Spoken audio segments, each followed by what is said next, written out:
Hello friends, मेरा नाम रमाकांत तिवारी है। कैरियर स्किल एकेडमी में आपका एक बार फिर से स्वागत है।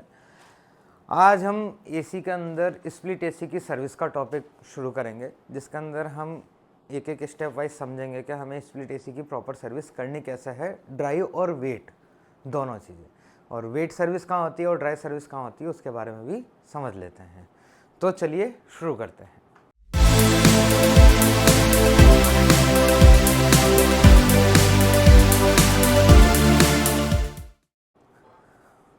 तो स्प्लिट एसी की जो सर्विस होती है, आपने जब पहले विंडो एसी की जो सर्विस पढ़ी थी उसके अंदर ये था, सबसे पहला पॉइंट था कि अपन को जब भी कस्टमर के घर पे जाते हैं तो आप जिस भी टाइम पे जा रहे हैं, good morning, good afternoon, good evening, in time में जो भी आपको ग्रीट करना होता है वो आप कर लेते हैं, ठीक है। देन उसके बाद में क्या होता है कि कस्टमर के घर के एंटर होने से पहले हो सकता है कस्टमर कहता है हमारे घर में शूज़ अलाउ नहीं है, तो आप शूज़ भले ही खोल दीजिए, बट आपकी फ़र्स्ट रिक्वायरमेंट होगी कि आप कोई ना कोई रबड़ की स्लीपर यूज़ करें, चाहे वो घर की हो, जो भी आपके कस्टमर है उनसे आप मांग लीजिए, नहीं तो आप शूज़ अलाउ ही करने होंगे। आप विदाउट शूज़ या फिर विदाउट चप्पल आप काम नहीं करेंगे, क्योंकि इलेक्ट्रिकल वर्क है। अगर कुछ भी अनहोनी होती है तो ना तो कस्टमर रिस्पॉन्सिबल रहेगा, और अगर कंपनी की साइड से जा रहे हैं तो कंपनी भी रिस्पॉन्सिबिलिटी नहीं लेगी। और अगर आप सेल्फ भी करते हैं, खुद का काम भी कर रहे हैं, तो आप आपकी जान को बचा के रखें, ठीक है। इसके बाद में जब आप कस्टमर के घर पे जाते हैं और एंटर होते हैं, आपने स्लीपर या शूज़ यूज़ कर लिया है, आप गए एसी के पास में, सबसे पहला काम होगा आपको एसी को ऑन करके देखना। एसी को ऑन करने के बाद में उसके अंदर एम्पेयर नोट करना और कूलिंग चेक करना। भाई मान लीजिए कि सर्विस करने के लिए, सर्विस किस लिए होती है? प्रॉपर कूलिंग के लिए। मान गए प्रॉपर कूलिंग नहीं हो रही है, समझ में भी आ रहा है, बट एक हो रही है कि बिल्कुल कूलिंग ना होना, और एक होना कूलिंग कम होना, दोनों में डिफरेंस है। तो जब आप एसी को ऑन करके एम्पेयर चेक करते हैं, मान लीजिए कोई एसी है जिसके ऊपर यूनिट के ऊपर लिखा हुआ 7 एम्पेयर लेना है, इन केस वो ले रही है 4 ampere, 4.5 ampere, 5 ampere, it means gas कम है, ठीक है। गैस कम है तो आपने, मान लीजिए कि आपने सर्विस करने से पहले आपने ये चेक नहीं किया, अब आपने पूरी सर्विस कर दी, देन आप जब एसी को ऑन करते हैं और आपको पता चलता है कि एसी में गैस नहीं है, और आप कस्टमर को कहते हैं कि इसके अंदर गैस लीकेज का खर्चा है, कस्टमर इससे इजी वे में मना कर सकता है कि ये आपकी गलती है, आपको करना पड़ेगा सही, इससे पहले मेरे कूलिंग हो रही थी। अब चाहे हो रही हो या ना हो रही हो, आपके ऊपर ये चीज़ बात आ जाएगी, तो ये जो भी पैसा है ये कौन भुगतेगा? आप भुगतेंगे। तो इस चीज़ का हमेशा ध्यान रखें कि आप सबसे पहले एसी के एम्पेयर नोट कर लें, कूलिंग चेक कर लें। अगर चोक होगी एसी के अंदर, डस्ट वगैरह सब चोक है, तो उसकी वजह से कूलिंग कम हो सकती है, पूरी ख़त्म नहीं हो सकती, ठीक है। अब आपने एम्पेयर वगैरह चेक कर लिया, आपको लगा कि हाँ केवल सर्विस रिक्वायर्ड है, उससे कूलिंग हो जाएगी, फिर आप एसी को ऑफ़ करेंगे। अगर इन्वर्टर एसी है तो उनके इलेक्ट्रिकल कनेक्शन को थोड़ा ढंग से टच कीजिए, क्योंकि उसके अंदर पावर स्टोर रहती है आउटडोर के अंदर, तो आपको उसका कम से कम 15-20 मिनट का आपको टाइम देना चाहिए, ठीक है। उसके बाद में आपने इलेक्ट्रिकल कनेक्शन हटाए, आपने एसी का फ्रंट ग्रिल खोला, अब आपने देखा कि बहुत ज़्यादा डस्ट है, तो आप सबसे पहले उसके ऊपर एक सर्विस ब्रश आता है वायर्ड वाला, सॉफ्ट वायर का आता है, उससे आपने उसकी डस्टिंग कर ली। डस्ट करने के बाद में थोड़ा बहुत ब्लोअर से उसको साफ़ कर लिया। देन एक कवर आता है, सर्विस किट आता है, जो आप जेट पंप वगैरह यूज़ करते हो सर्विस पंप, उसके साथ में एक प्लास्टिक का कवर आता है, उस प्लास्टिक को कवर को आप एसी से कवर कर देंगे। उसके बाद में पीसी वाला सेक्शन है, पीसी वाले सेक्शन को या तो आप बाहर निकाल लें या फिर उसके ऊपर आप पॉलीथीन से उसको कवर कर दें, उस साइड में आपको पानी नहीं डालना है, ठीक है। फिर आप सर्विस पंप से उसके जो फिंक्स वगैरह हैं उनके ऊपर एक प्रेशर से आप उसकी सर्विस करते हैं। सेकंड चीज़, इस सर्विसिंग के टाइम पे अधिकतर केमिकल का यूज़ होता है, ठीक है।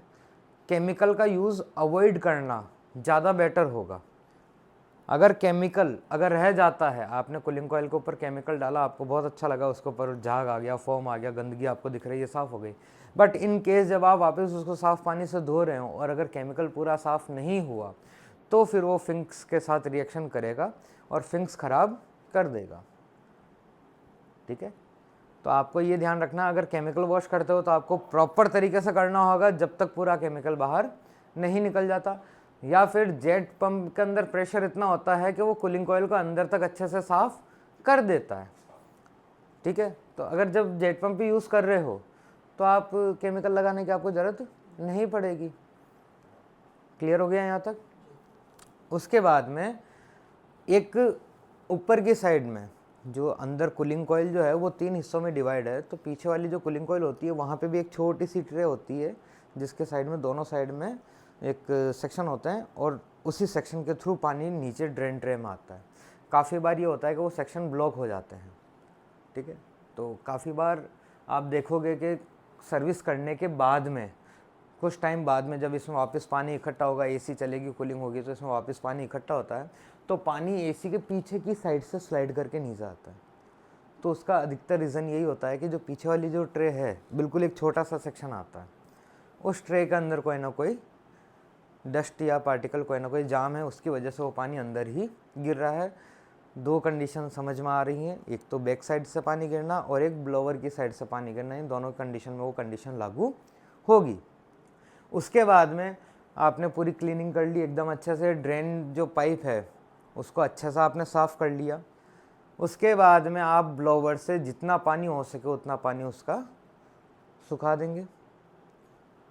अप्रोक्स 90% तक पानी सूख जाता है। कुछ जगह ऐसी होती है जिनके अंदर फोम वगैरह, एक रबर की फोम लगी हुई आती है, ठीक है, उसके अंदर पानी थोड़ा सोख लेती है वो फोम, तो हो सकता है वो धीरे धीरे 1-2 बूंद करके, 5-10 बूंद करके पानी को फ्री करे, रिलीज़ करे। आपने एसी को कवर करने के बाद में जब एसी ऑन करते हो तो आपको 2-4 बूंदें गिरती हुई महसूस होती है, तो इसका मतलब ये नहीं है कि कोई दिक्कत है, दिक्कत नहीं है, वो आ सकती है। ठीक, फिर आता है आपको जो ये ब्लोवर और जो फिंक्स होती हैं, फ्लैप होती है, इनको एकदम अच्छे से साफ़ करना है, क्योंकि ब्लोवर के ऊपर अगर धूल मिट्टी अगर जमी हुई रह गई तो क्या होता है, वो एयर फ्लो को प्रॉपर नहीं कर पाता, ना तो वो एयर को खींच पाता है प्रॉपर और ना ही थ्रो कर पाता है। इसकी वजह से भी कूलिंग इफेक्ट होती है। अगर कूलिंग इफेक्ट होगी तो कूलिंग कम मिलेगी। अब आप चाहे सर्विस भी कर चुके हो तो आपका डाउट क्लियर नहीं होगा या फिर प्रॉपर सर्विस नहीं कहलाएगी वो। देन पीसीबी साइड में आपको जनरली ब्रश से और किसी भी ब्लोवर से थोड़ा बहुत उसकी डस्ट वगैरह को साफ़ कर देना है। फ्रंट ग्रिल आपने साफ़ कर ली है, प्रॉपर फिल्टर वगैरह सब साफ़ कर लिया है आपने। इंडोर यूनिट का कवर, कैबिनेट कवर और ये सारी चीज़ें वापस फिक्स कर दी है। देन आपको जाना आउटडोर पे। आउटडोर पे जाने से पहले कोशिश करें इंडोर से कनेक्शन हटा दें।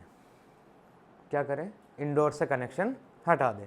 आपने जो ऊपर पावर प्लग आपने उसमें से पिन तो निकाल दी, बट हो सकता है घर पे किसी को नहीं पता है कि सर्विस हो रही है या नहीं हो रही है, आप कोई वर्क कर रहे हैं या नहीं कर रहे हैं, तो क्या होगा कि उसने लगाया, कोई बच्चा ही हो गया, उसने लगा दिया और ऑन कर दिया एसी को। फिर क्या होगा, आप तो बाहर काम कर रहे हैं और उसने एसी को ऑन कर दिया, तो जान मान की दोनों की हानि होने के चांस बहुत ज़्यादा है। इस कंडीशन में आपको क्या करना है, इंडोर यूनिट से फेस न्यूट्रल के वायर हटा के उसके ऊपर टेपिंग कर दो। टेपिंग हटाने में कोई ज़्यादा टाइम लगेगा नहीं, तो आप उसको टेपिंग कर दीजिए। बाई चांस कोई ऑन भी कर देता है तो कोई भी दुर्घटना नहीं होगी। अब गए आप आउटडोर पे। आउटडोर पे जाने के बाद में आपने आउटडोर को खोला, नीचे नहीं उतारना है, केवल और केवल उसके कवर को ओपन करना है। कंप्रेसर और फैन मोटर इसको अच्छे से साफ़ कर लेना है, पानी से नहीं, कपड़े से या फिर ब्रश से इनसे इनको साफ़ कर लेना है, ताकि इनके ऊपर धूल मिट्टी ना हो। धूल मिट्टी लगी रहती है तो वो ओवरहीट के चांस ज़्यादा होते हैं उसमें। देन उसकी जो कंडेंसर कॉइल है उसके ऊपर आप अच्छे से पानी से उसको धो लेंगे, वही जेट प्रेशर से काम आएगा। देन जो फैन ब्लेड है, फैन ब्लेड के ऊपर भी आपको काफ़ी ध्यान से पूरी ब्लेड को एकदम साफ़ करना होगा। काफ़ी बार उस पर बहुत ज़्यादा धूल जम जाती है। इससे 2 इफ़ेक्ट होते हैं, एक तो जो वो शक करता है एयर को वो कम करेगा, यानी कंडेंसर की हीट प्रॉपर नहीं निकालेगा। दूसरा, ब्लेड के अंदर अगर डस्ट की वजह से अगर कुछ वज़न आ जाता है तो वो मोटर को भी इफ़ेक्ट करता है, क्योंकि मोटर क्या है, एक फ़िक्स वज़न पे काम कर रही है। ब्लेड मान लो 50 ग्राम की और अगर 60 ग्राम की हो गई तो मोटर पर ऑब्वियसली बात है थोड़ा बहुत इफ़ेक्ट आएगा। ठीक, पूरा आपने अच्छे से साफ़ कर लिया है, वापस आप उसके कवर को बिल्कुल पैक करेंगे। देन आप सर्विस के टाइम पे ही सारी चीज़ें नोट कर लें। मान लीजिए आउटडोर से जो पाइपिंग आ रही है उसके ऊपर की फोम हट चुकी है, ख़राब हो चुकी है, तो आप उनको प्रॉपर वापस नया लगा दें ताकि इससे कूलिंग लॉस ना हो। क्लियर है यहाँ तक? फिर आप अंदर आइए वापस। अंदर आने के बाद में आप जो कनेक्शन आपने हटाए थे वो कनेक्शन कर दीजिए। देन अगेन आप इसको ऑन करके एम्पेयर और कूलिंग चेक करें। कूलिंग मतलब आप जो हवा जो ब्लोअर जो थ्रो कर रहा है ग्रिल टेम्परेचर, इसको आप चेक कर लीजिए, अप्रॉक्स 10 से 12 के बीच ही आएगा। ठीक है, तो इस तरीके से आपको प्रॉपर सर्विस करनी है। अब बात आती है वेट सर्विस कहाँ चाहिए और ड्राई सर्विस कहाँ चाहिए। जहाँ पे नई नई एसी इंस्टॉल हुई भी है, ठीक है, वहाँ पे क्या होता है, अधिकतर 1 या 2 सर्विस ड्राई सर्विस में काम हो जाता है। तो ड्राई सर्विस में पानी की ज़रूरत पड़ेगी नहीं आपको, सीधा ब्रश हुआ और ब्लोवर से आप उसकी धूल मिट्टी को साफ़ कर देंगे। ठीक है, ट्रे वगैरह को भी एकदम आप क्लीन कर देंगे, वो ड्राई सर्विस होगी। वेट सर्विस कहाँ है, मान लो 2-3 साल हो गए एसी को, आपको लगने लग गया यार कूलिंग कॉइल के ऊपर बहुत ज़्यादा डस्ट पार्टिकल जम रहे हैं, तो आप वहाँ पे वेट सर्विस करेंगे। प्लस वेट सर्विस के बाद में मान लो 2 महीने बाद में ही आपको सर्विस की ज़रूरत पड़ रही है, कूलिंग कम हो रही है, तो आप उस टाइम पे आप उसके अंदर ड्राई सर्विस का भी ऑप्शन यूज़ कर सकते हैं। तो ये दोनों ऑप्शन ही ठीक है। वेट सर्विस अधिकतर आप जो नाले के पास में या भी बड़ी बड़ी सिटीज़ है, मेट्रो सिटीज़ है, उनके अंदर वेट सर्विस बहुत ज़्यादा रिक्वायर्ड होती है। वहीं अगर मान लो राजस्थान हरियाणा साइड में जाओगे तो वहाँ पे क्या है कि कुछ एरिया ऐसे हैं जहाँ पे रेगिस्तानी इलाका है, तो वहाँ पे धूल मिट्टी तो जमती है बट वो उस तरीके से हार्ड नहीं होती है, तो आप वहाँ पे ड्राई सर्विस से भी काम कर सकते हैं। क्लियर है ये चीज़? तो कोई भी इससे रिलेटेड अगर कोई टॉपिक हो तो आप मुझसे पूछ सकते हैं। Thank you.